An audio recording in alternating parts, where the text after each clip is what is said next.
सबसे पहले हमें एक फॉर्मेट चाहिए जो हम जर्नल एंट्री में बनाते हैं, where we have date, particulars, amount debit, amount credit. सबसे पहले अगर आप मशीनरी या कोई भी एसेट परचेज करते हैं, आपकी जर्नल एंट्री क्या होगी? Writing the date hair.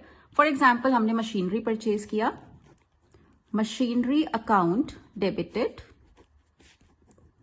To, हम अज्यूम कर रहे हैं कि we are paying by cash, हमने मशीनरी खरीदी और हमने कैश में पे किया।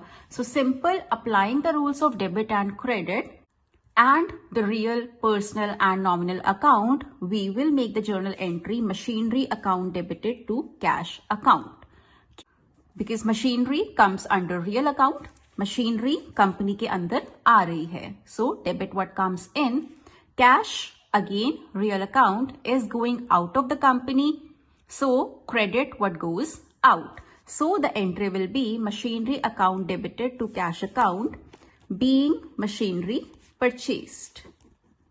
फॉर एग्जाम्पल मशीनरी आपकी है 2 लाख रुपीज की, आप दोनों कॉलम्स में 2 लाख रुपीज मेंशन कर देंगे। Machinery worth 2 lakh is coming into the business, cash worth rupees 2 lakh is going out of the business. Next is we are providing depreciation on this machinery. For example depreciation option आपका straight line method के according है and it is 10%, so the entry will be depreciation account debited to machinery account. अब इसका reason क्या है? जब भी आपके एसेट की वैल्यू कम होती है, इट इज क्रेडिटेड। यहां पर आपके मशीनरी की वैल्यू कम हो रही है, इसे क्रेडिट किया जाएगा, क्योंकि जब भी हम किसी भी एसेट को रिड्यूस करते हैं हमें उसको क्रेडिट करना पड़ता है, बिकॉज जब एसेट बढ़ता है तो वो डेबिट होता है, उसका उल्टा जब भी कोई एसेट की वैल्यू कम होती है वो क्रेडिट होगा। Depreciation nominal account because ये expense है, debit all expenses, that is why depreciation will be debited, and machinery की value कम हो रही है, that is why it will be credited.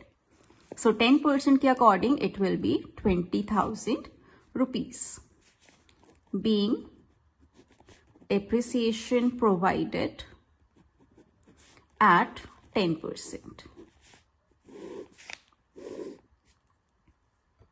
इसी तरह से अगर आप मशीनरी को बेचते हैं, what will be the journal entry? अब यहां पर क्या होगा? कैश, अगर आप कैश के लिए मशीनरी को बेचते हैं, you are receiving cash when you sell the machinery, cash account debited because cash company के अंदर आ रहा है, following the same logic that we applied in the first entry, to machinery account because machinery company से बाहर जा रही है, giving the amount that you are selling the machinery for, being machinery or whatever the asset you are having sold. On the other hand, अगर जब आप machinery या कोई भी एसेट बेचते हैं आपको प्रॉफिट या लॉस होता है, तो आप कैसे रिकॉर्ड करेंगे? बिकॉज लेट्स से आपकी मशीनरी की वैल्यू थी 1 लाख रुपीज, आपको कैश रिसीव हुआ है 1,20,000। अभी तक हमारी एंट्री क्या है? When we sell the machinery, cash account debited to machinery account. For example आपकी मशीनरी की वैल्यू है 1 लाख रुपीज, बट आप उसे बेचते हैं 1,20,000 रुपीज का, दैट मीन्स आपको 20,000 का प्रॉफिट हुआ है। आप उसे कैसे शो करेंगे? अभी तक हमारी एंट्री थी cash account debited to machinery account, but अगर ये मशीनरी आप 1,20,000 की बेचते हैं और आपकी मशीनरी की वैल्यू है 1 लाख रुपए, आप इसे कैसे शो करेंगे? Means you will write to profit on sale of machinery and आप यहां पर ऐड कर देंगे 20,000 रुपए, बिकॉज ये आपको प्रॉफिट अर्न हुआ है when you have sold the machinery. The journal entry becomes cash account debited 1,20,000 to profit on sale of machinery 20,000 to machinery 1 lakh. Here you can write the narration being machinery sold and profit earned. इसी तरह से अगर आप loss suffer करते हैं when you are selling the machinery, entry में थोड़ा सा चेंज आ जाएगा, then the entry will become